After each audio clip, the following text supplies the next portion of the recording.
estado a que isto chegou tem muito a ver com uma coisa, aquilo que temos chamado, sobretudo aqui no Chile, desumanização. O estado a que isto chegou. O estado a que isto chegou. Olá a todos e a todas, bem-vindos a mais um episódio do Estado a que isto chegou. Hoje estamos aqui com a Dulce.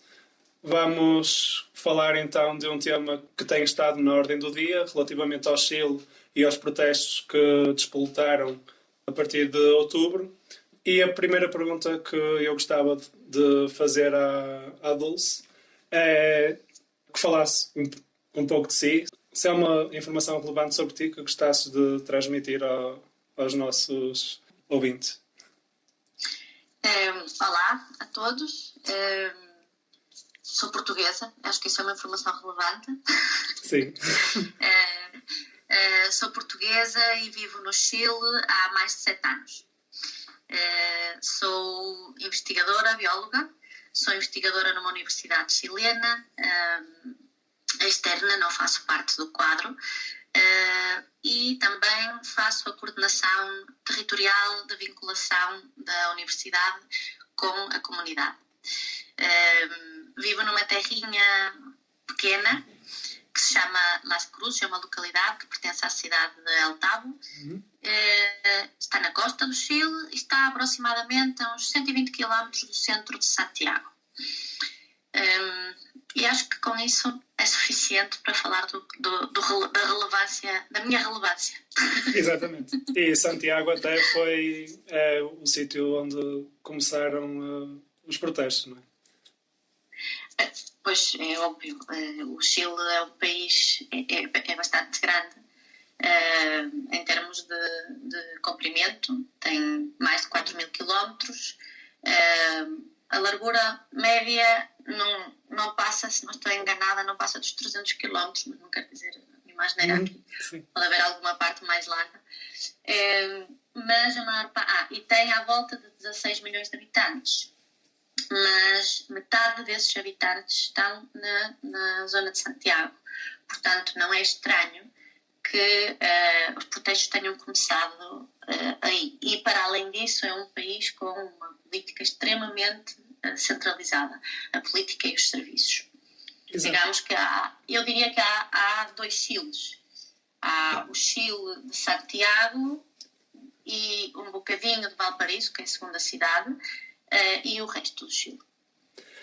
Muito bem. Então, para iniciar o tema em si, há 47 dias começou então a revolta popular no Chile, sem precedentes desde que terminou a ditadura. E o que é que despoletou esta revolta? Bom, a verdade, aquilo que foi, como se pode dizer, o gatilho, foi realmente uma coisa que para os estrangeiros até pode parecer irrelevante, que foi uma subida do preço do metro de Santiago. Sim. Uma subida de 30 pesos, ora deixa-me lá fazer as contas, isso anda à volta de 60 cêntimos, se não estou a fazer as contas erradas. Portanto, isso parece uma coisa irrelevante. No entanto, como dizem muitos dos cartazes que se podem ver nas manifestações, a verdade é que não são os 30 pesos, são 30 anos.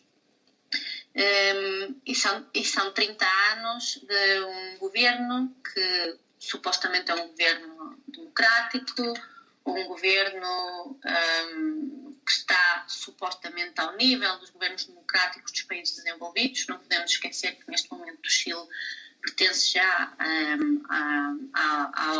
ao OCDE.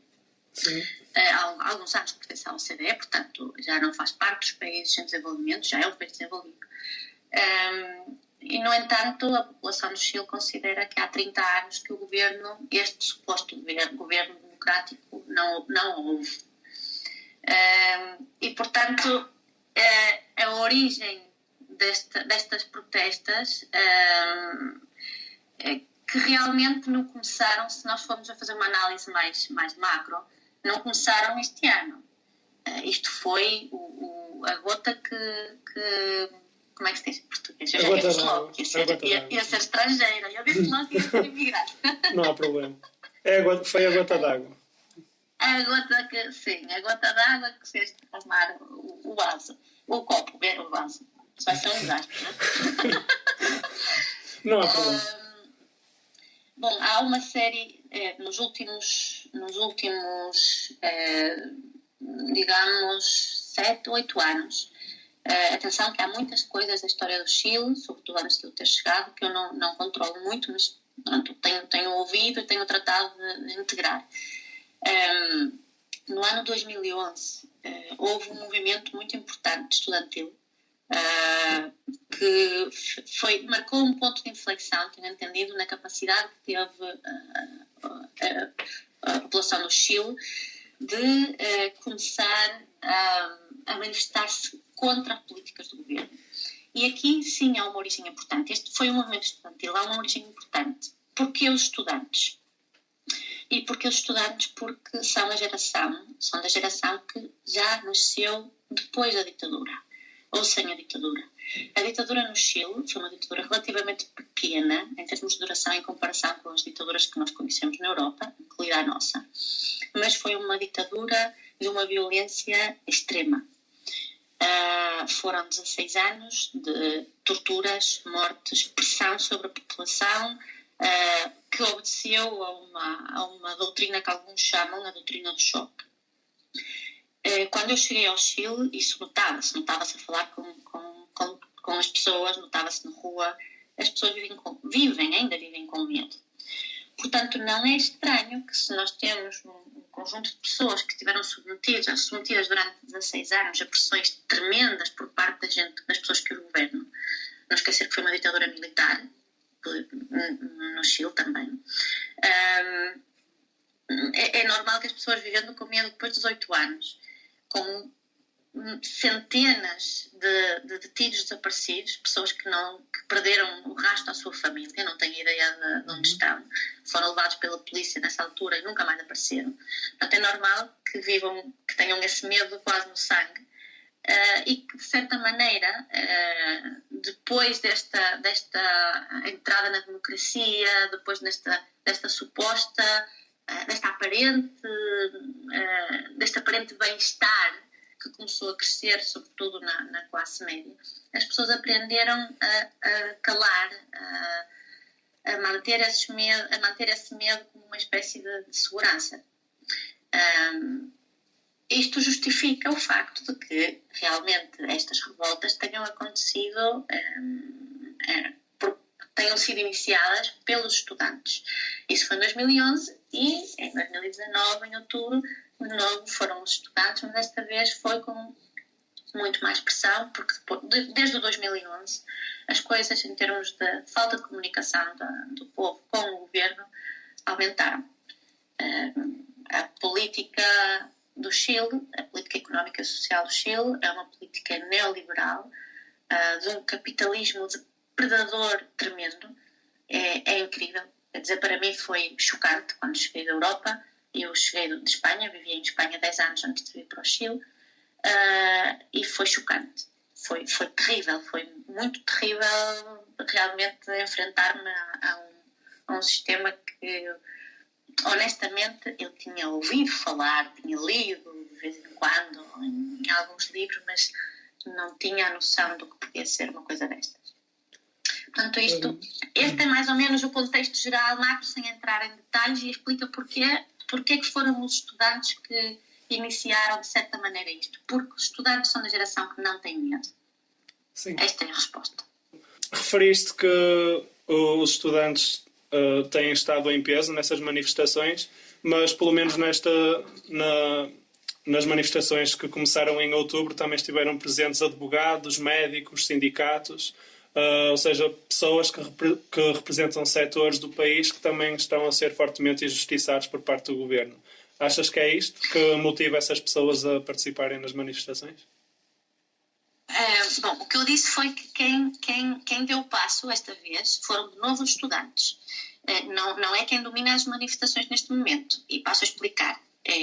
Este aumento de 30 pesos que eu falei inicialmente no preço do bilhete do metro de Santiago fez com que os estudantes que usam o metro todos os dias, porque é a forma em que é quase a única forma viável para muitos de poderem mover-se em Santiago, foram eles que iniciaram as manifestações, porque começaram a saltar pelos torniquetes do metro e a enfrentar a polícia que os tentava deter. Portanto, eles foram os que iniciaram as manifestações de outubro de 2019, porque as pessoas começaram a sair à rua a defender a atitude dos estudantes, porque realmente a ação da polícia neste acontecimento que foi, se eu contasse, eu nesse momento não estava no Chile, eu estava em Espanha, portanto fui apanhada de surpresa fora do Chile, foi em meia hora. Em meia hora, uma série de estudantes decidiu começar a saltar os torniquetes do metro e foram detidos com uma violência por parte da polícia que fez com que as pessoas que estavam a usar o metro nesse momento, que são milhões, começassem a reagir contra a polícia. E quer dizer, isso foi uma chispa, como se diz. Foi o que iniciou, no fundo, uma resposta que estava contida na população. No dia seguinte, isto foi no dia 18, no dia seguinte saiu o Chile à rua, não foi só Santiago. Todas as grandes cidades tiveram manifestações e todas as grandes cidades tiveram enfrentamentos com a polícia, e por isso é que 2 dias depois o governo decretou o toque de recolha obrigatória e estado de exceção. Portanto, é óbvio que isto não é, neste momento e desde o dia 19, não é uma coisa de estudantes. O que eu quis dizer é que foram os estudantes que tiveram a capacidade, eu não quero dizer a valentia, porque todos são muito valentes, há uma razão muito clara para que as pessoas tivessem medo, né? Os estudantes tiveram a capacidade, porque estão mais livres desse medo, de dar começo ou de iniciar esta resposta do povo à opressão que tem estado a viver desde que começou a ditadura, porque na verdade não parou. E porquê que saíram todos à rua? Advogados, médicos, enfermeiros, professores, sindicalistas, professores universitários, donas de casa, velhos, novos. Isto são manifestações completamente apolíticas. Gente de esquerda, menos gente de direita, mas com gente de direita, centro-direita também. E isto tem a ver com aquilo que eu mencionei antes, que é o sistema político-económico, socioeconómico do Chile. Para que tenham uma noção, o Chile tem um sistema de educação, para começar por esse, porque são vários pontos, eu podia estar aqui todo o dia a falar. O Chile tem um sistema de educação por Constituição. Na Constituição do Chile está definida o que eles chamam liberdade de seleção da educação que se pretende receber. Portanto, é uma prostituição da palavra liberdade, na verdade. Isso faz com que qualquer chileno tenha a opção de escolher entre educação pública e educação privada, supostamente de igual maneira, mas obviamente não há nenhuma igualdade nisso, porque se tu tens uma educação privada que começa a dominar em termos de investimento a educação pública, e que os ricos vão para a educação privada, e que os ricos pagam aos bons professores para dar aulas na educação privada, é óbvio que isso não é nenhuma igualdade nem nenhuma liberdade. Para além de que o sistema público de educação está completamente deplorado. O sistema educativo público é um sistema que está em muito mau estado. As aulas são com muitos alunos, os professores recebem muito pouco dinheiro, o investimento do governo em educação é limitado em função do estado em que está, do estado da educação, do mau estado da educação, digamos. Mas aquilo que eu quero chamar a atenção em Portugal é que em Portugal e a Europa em geral, é que isso está definido na Constituição do Chile. Na Constituição que escreveu o que se chama a Concertação depois da ditadura, que é uma Constituição que é um jogo, digamos, da classe política e militar que estava no poder durante a ditadura. Eles fizeram essa Constituição que se manteve durante a democracia. E um dos pontos que aparece na Constituição é precisamente esta educação. E isto é um aspecto que é crítico, porque está por Constituição, na Constituição deste país, está que há liberdade de seleção do tipo de educação que se quer receber e apoio do Estado. Neste ponto, acontece isso. Há outros pontos que são chocantes para um europeu. Eu falo dos pontos que me chocaram a mim, não é? Há outro ponto que é chocante, que é o tema da água. A água não é um bem público. Antes é um bem de passarmos a esse tema, porque eu ainda ia fazer uma pergunta relativamente a isso, mas voltando outra vez à parte das manifestações, há um jornalista chileno que eu creio que deve conhecer, se calhar, o John Muller. Ele disse uma frase que é: não faz sentido protestar contra a desigualdade e destruir o património comum. O que é que acha desta frase? Bom, isso é uma pergunta com um grande desafio. Não se deve responder com uma pergunta, mas eu vou fazer isso. Contra as regras, eu vou contra todas as regras normalmente. O que é que se faz? O que é que se faz quando tudo o que é público ou supostamente público perdeu a legitimidade? Como é que o povo deve responder quando aquilo que supostamente se diz que é público não é, e quem diz isso perde a legitimidade? E qual é a relação desta pergunta com o que tu me fizeste? Aquilo que está a acontecer, portanto, estão a acontecer duas coisas diferentes, muito diferentes a respeito desta questão da destruição que se está a ver nas manifestações. Eu vou falar da primeira, que eu acho que é onde tu queres chegar. Sim. Que é que os manifestantes, supostamente, realmente os manifestantes que estão a manifestar-se contra o governo, estão a destruir bens públicos.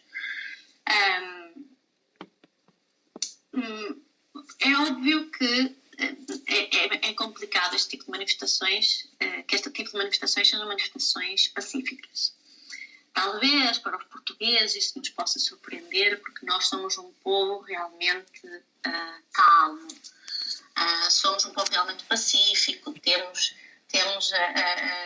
temos o orgulho de poder dizer que fizemos uma revolução sem armas para deitar abaixo a nossa ditadura, mas isso não é o comum.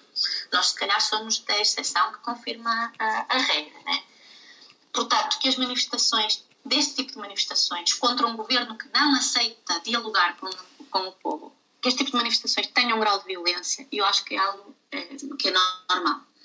O que não é normal é que as forças de controle da ordem pública que não tenham a capacidade para controlar essa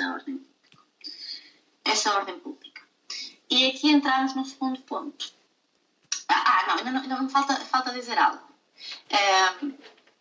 Daquilo que eu tenho informação, essas pessoas, esses manifestantes que se dedicaram, ou que no meio da manifestação começaram a destruir supostamente bens públicos, muitos deles são pessoas que vivem em guetos. E são guetos realmente. São o que nós chamaríamos em Portugal bairros de lata, mas muito pior. São pessoas que vivem completamente marginalizadas, com um nível de pobreza incrível, sítios dominados pela droga, gente que há muito tempo que está a pedir ter o direito a ter uma habitação digna, por exemplo, e que não é ouvida. Isso ocorre essencialmente em cidades grandes. Portanto, a gente que, sobretudo os jovens que vivem nessas poblações, como se diz aqui, chamam-lhe a Pobla neste idioma assim meio calão que eles têm. É gente que não tem nada a perder. Eles não têm absolutamente nada a perder porque realmente não têm nada. Portanto, muitos deles, a única oportunidade que viram real de uma mudança e de poder deitar para fora toda a raiva que têm acumulado em todo este tempo foi nestas manifestações e noutras que aconteceram antes. Este é um dos pontos, mas não é o ponto principal, nem sequer é o que marca, que domina as manifestações. A violência e a destruição nas manifestações não tem sido, primeiro, nem sequer é o ponto dominante e nem sequer tem sido levada a cabo, em grande parte dos casos, por manifestantes. Aquilo que se suspeita é que são pessoas infiltradas. Mas, só para dar um exemplo, ontem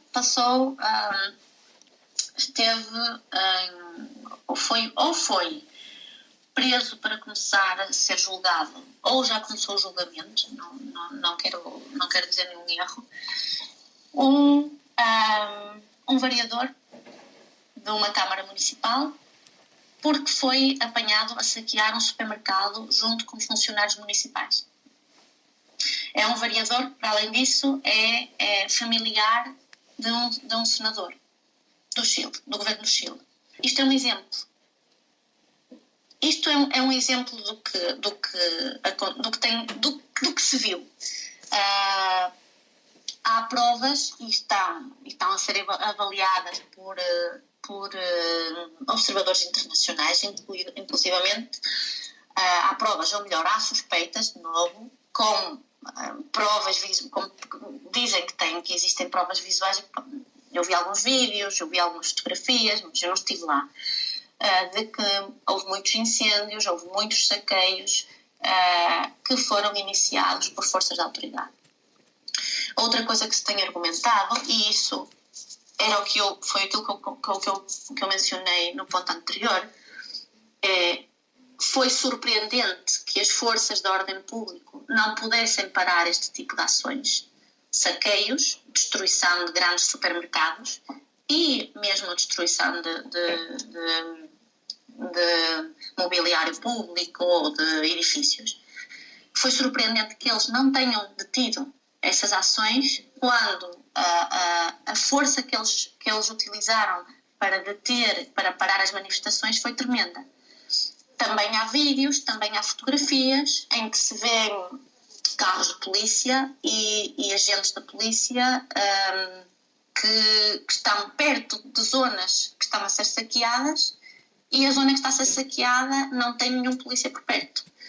Portanto, isto são só causa suspeitas, não há nenhuma prova, ainda não se fizeram julgamentos pertinentes, há acusações em marcha, há acusações em desenvolvimento, mas o julgamento não foi feito e até que as pessoas não sejam julgadas, as instituições não sejam julgadas, têm que ser consideradas inocentes, não é? Mas isto é a avaliação que eu faço e que uma grande parte da população do Chile também faz. É evidente que a visão que tem, sobretudo as pessoas mais à direita, mais à direita em termos de conexões políticas, e as pessoas com mais adinheiradas têm uma visão diferente. E também têm uma visão diferente as pessoas que só se informam através da televisão e das principais rádios. Porque outra das coisas que caracterizou o Chile, mas que caracterizou o Chile ainda com mais força desde que começaram estas manifestações, foi a manipulação dos principais mídias. Só para explicar um bocadinho o que é isto, quando eu cheguei ao Chile, eu surpreendi muito do tipo da forma em como se apresentavam as notícias na televisão. É um tipo de jornalismo muito mais sensacionalista que aquele a que nós estamos habituados em Portugal ou em Espanha. E nós queixámos, não é? Até aqui era multiplicado por 10 ou mais.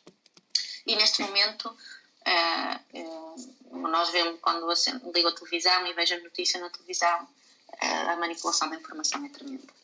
Achas que a manipulação e a desinformação dos meios de comunicação social chilenos também são tão graves como os meios de comunicação portugueses, ou os meios de comunicação portugueses estão a transmitir bem aquilo que é a realidade do Chile no momento?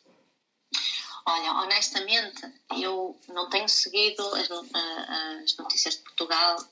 A única coisa que faço é falar de vez em quando com a minha família, mas de acordo ao que a minha família me diz, não se fala muito. Mas, Exato. por exemplo, só para dar um exemplo, eu fiquei a saber que tinha sido assassinada uma jornalista de origem peruana em Santiago, que tinha sido assassinada no seu apartamento. Fiquei a saber pelos meus pais. Meus pais ligaram-me, eles estão um bocadinho aflitos, como é óbvio. Ligaram-me e falaram desse caso. E eu disse-lhe, olha, eu sigo a maior parte das notícias, eu sigo por conta, através do Twitter, contas de agências de informação independentes, e não havia muitas menções a esse caso. E quando eu o encontrei uma referência a uma mulher, com a idade dela, que tinha sido assassinada. E isso no titular da notícia, e quando entrei dentro da notícia é que vi que essa mulher era uma jornalista subcontratada, não estava no quadro, mas era subcontratada por uma grande empresa de televisão aqui do Chile. Portanto, isto é para dar um exemplo, que eu considerei eu considero que sim, que se está a dar informação relevante em Portugal, mas mais do que isto eu não posso dizer, baseio-me nisto, porque realmente não tenho seguido as notícias. Agora, aquilo que se está a fazer no Chile, em termos dos mass media principais, é uma desinformação total, completa. Mas também tem lógica, porque os principais meios de comunicação chilenos estão dominados por duas empresas, e são duas empresas que estão em mãos, são dois grupos grandes, não são só empresa de comunicação, são grupos económicos grandes que cotizam em bolsa, em alguns casos, e que pertencem a este 1% da população contra o qual se está a rebelar, ou contra o qual está o povo a dizer que já chega, que eles têm que começar a partilhar os seus ganhos e a riqueza, porque é 1% do Chile que tem a maior parte da riqueza do país. Dulce, nós lemos a tua carta aberta e lá mencionaste que, por causa de toda esta agitação social, no Chile resultaram 1.420 pessoas detidas, 300 mulheres, 868 homens, 181 crianças e jovens, 84 feridos por armas de fogo e 15 mortes. O que é que estes números significam para ti? Esses números estão desatualizados. Sim, eventualmente já aumentaram. Bastante desatualizados, porque eu escrevi isto, já não me lembro quando, mas eu escrevi isto, portanto, estes eram os números do dia 21 de outubro, ou seja, 3 dias depois do começo do início das manifestações. Neste momento, os números oficiais já vão a mais de 20 mortos, mas eu não tenho a certeza, porque eu essa parte, pelo bem, e tenho que confessar algo, pelo bem da minha saúde mental, eu tive que começar a deixar de informar-me muito sobre aspectos mais violentos de tudo o que está a acontecer, sobretudo nas cidades grandes. Isto é uma pressão emocional e uma pressão psicológica tremenda, e então essa parte é a parte que eu agora tenho um bocadinho menos, sobre a que tenho um bocadinho menos de informação. Os números que acabas de dizer são mais.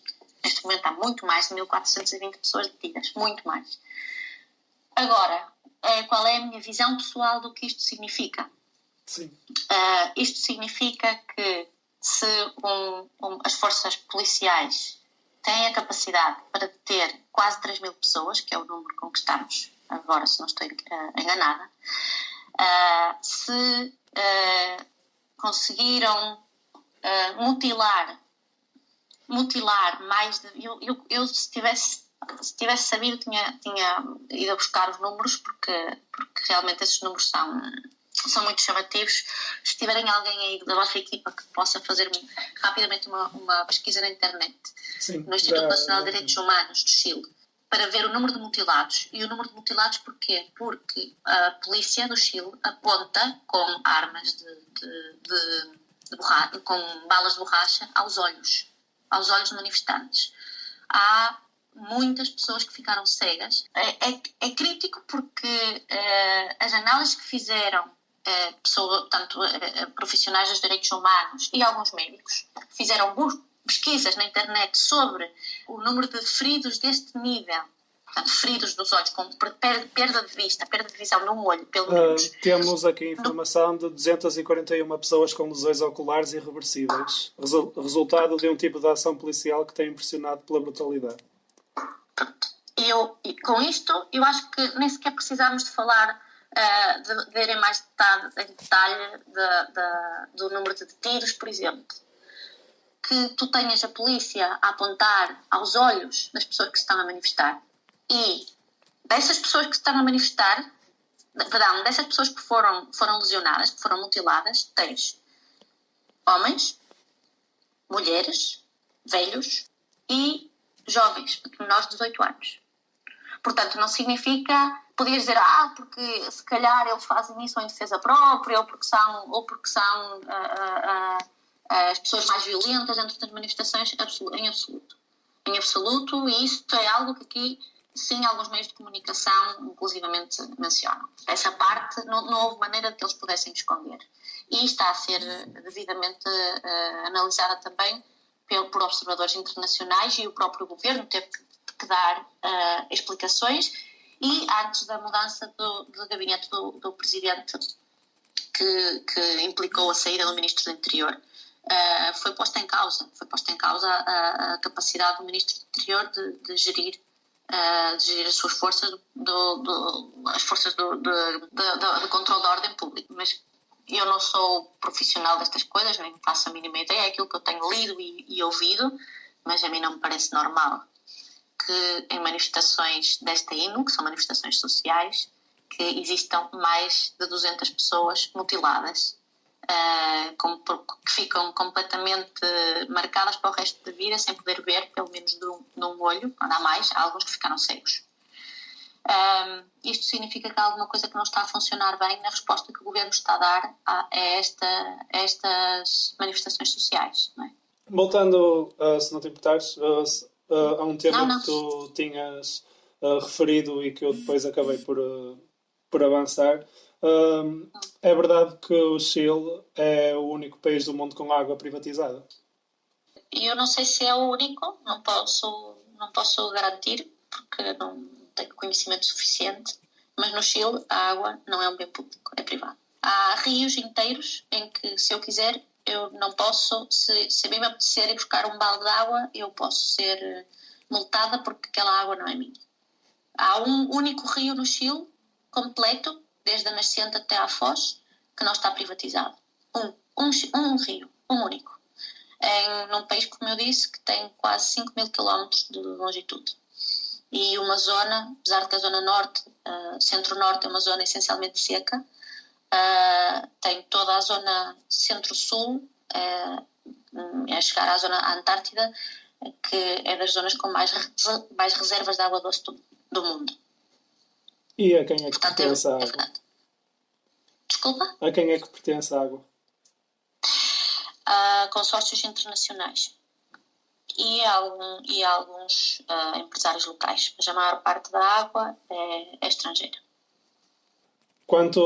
Já que estamos também a falar de privatização, o sistema de pensões no Chile também não é um sistema solidário. As pessoas não conseguem estar certas de que quando chegarem à idade da reforma que vão ter uma reforma justa. O que é que aconteceu no Chile?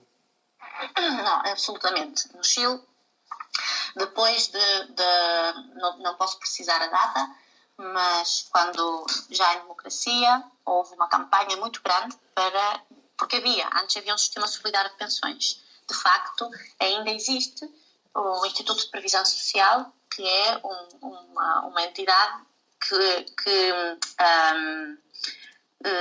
gere as pensões de forma solidária. Mas a maior parte eu diria que o Instituto Previsional o Instituto já não me lembro do nome, acabei de dizer agora, esqueci. Esse instituto o que tem são algumas das pessoas de maior idade que na altura em que se fez a campanha para passar para as que se chamam aqui as AFP, que são empresas que fazem são fundos de pensões. São os fundos de pensões privados que existem na Europa. Portanto, houve uma campanha muito grande para convencer as pessoas que era muito mais rentável para elas passar todo o que tinham acumulado neste Instituto de Previsão Social, que assim se chama, tudo o que tinham acumulado previamente nos seus trabalhos neste Instituto, passarem para estes fundos de pensões privados. E foram enganadas. Nessa altura faziam-lhes uns cálculos, apresentavam e as pessoas estavam convencidas de que era algo bom e quase tudo. À parte de que, em muitos casos, trabalhadores da função pública e algumas empresas eram obrigados, como regras da empresa, a passar os seus descontos, digamos, para esses fundos de pensões privados. É um sistema extremamente promíscuo porque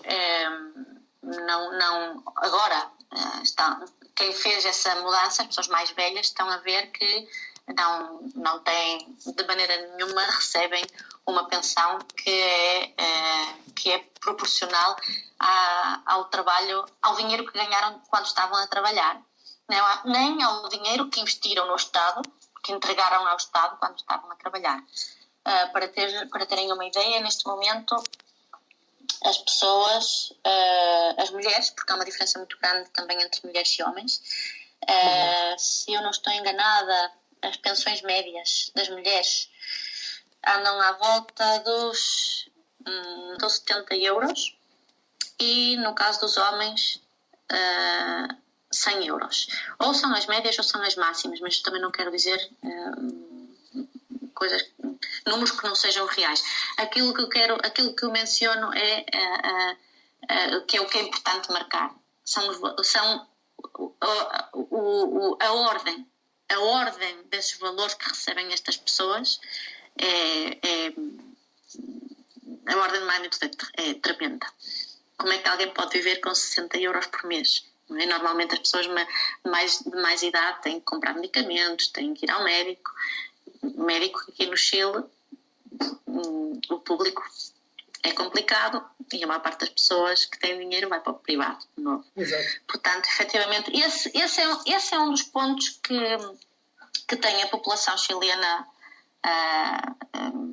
mais revoltada. E, de facto, em 2017 houveram muitas manifestações, muitas, em todo o país, organizadas pela plataforma, pela coordenadora Não Mais EFP, precisamente contra estes fundos de pensões. É muito dinheiro investido. Estou obrigada a descontar para fundos de pensões, eu tenho dinheiro nesses fundos retido, que eu não posso fazer uso dele até me reformar. A quantidade de dinheiro é tremenda e vendem-nos isso como se o dinheiro fosse nosso. Nós temos a liberdade de escolher em que tipo de fundo é que temos esse dinheiro e temos cinco níveis de risco. Essa é a liberdade que nos dão. Escolher qual é o nível de risco que nós queremos, em que nível de risco, não sei como é que se diz em português. Ainda por cima são termos económicos da Bolsa, mas acho que é risco, não é? É risco de investimento. Pronto.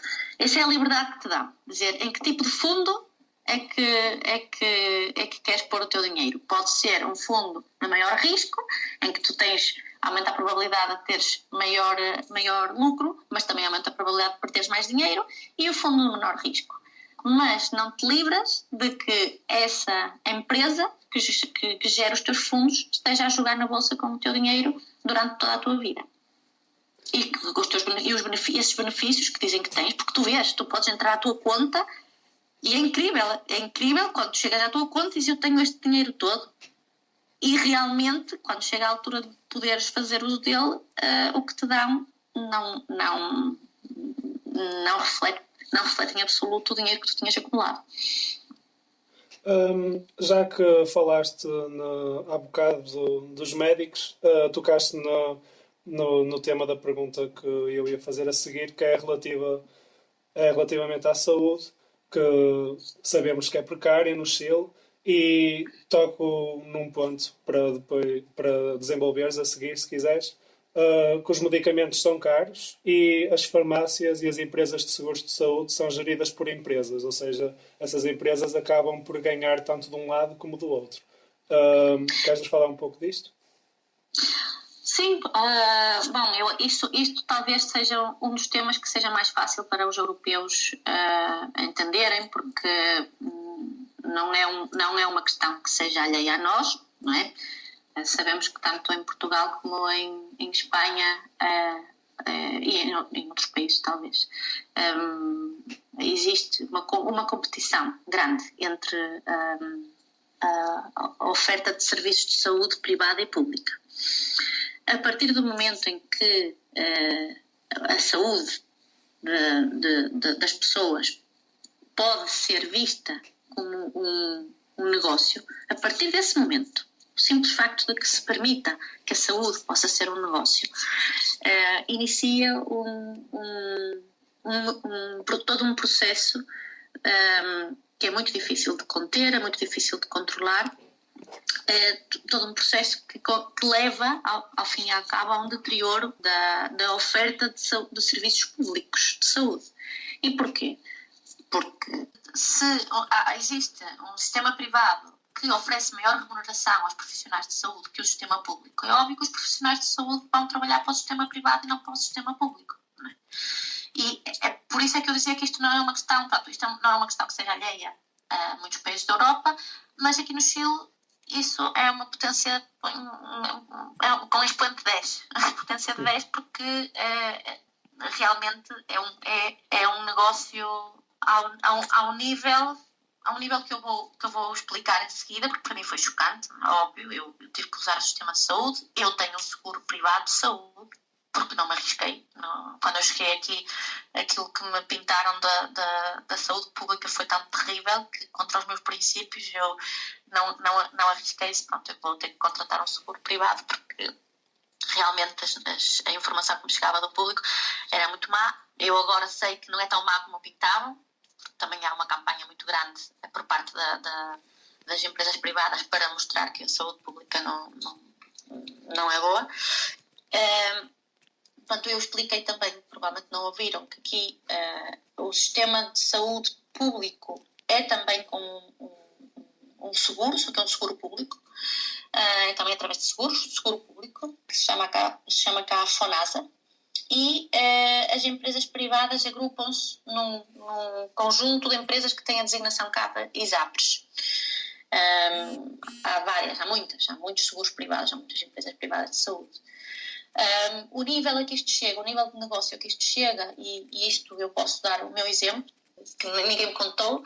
Eu tive uma urgência de saúde 2 anos atrás, e foi uma urgência com muita dor pelo meio, e tive que ir, como eu tenho um seguro privado, os seguros privados tens que negociar uma data de coisas para te darem uns preços acessíveis, então para teres preços acessíveis tu só podes ir a umas determinadas clínicas, não podes ir a todas, porque se escolheres um plano desses que te permite ir a qualquer clínica pagas muito mais, enfim, é todo um show que a maior parte das pessoas nem sequer tem paciência nem capacidade para entender. Portanto, eu fui a uma clínica, ainda por cima tenho que, desde a terrinha onde eu vivo, tenho que andar pelo menos 1 hora até à clínica de melhor qualidade que posso encontrar. E quando estava na maca, cheia de dor, já estava com uma, como é que se diz, com uma via intravenosa para que me dessem analgésicos. A enfermeira chegou à minha beira e disse-me, olha, o exame que o médico lhe mandou fazer é este, o preço do exame é este, mas tem que me assinar agora o consentimento para fazer o exame, porque para exames mais caros com este determinado valor, o paciente tem que dar o consentimento.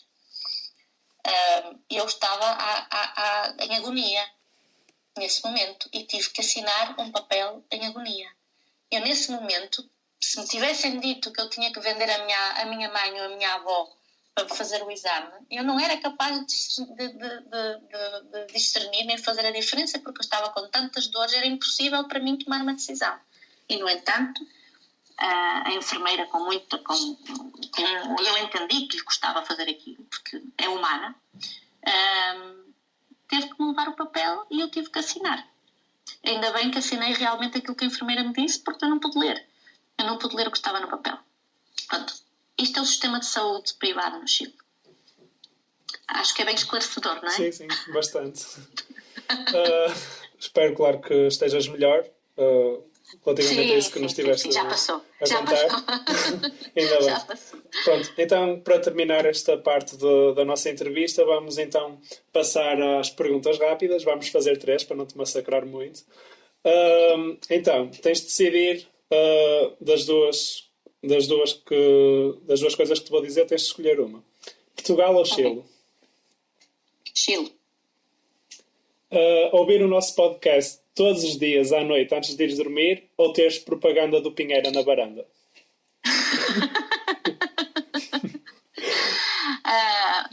Vou ter que pensar um bocadinho. Posso responder amanhã? Os nossos ouvintes já não vão saber a resposta. Pronto, eu vou ouvir o vosso podcast à noite. Muito obrigado.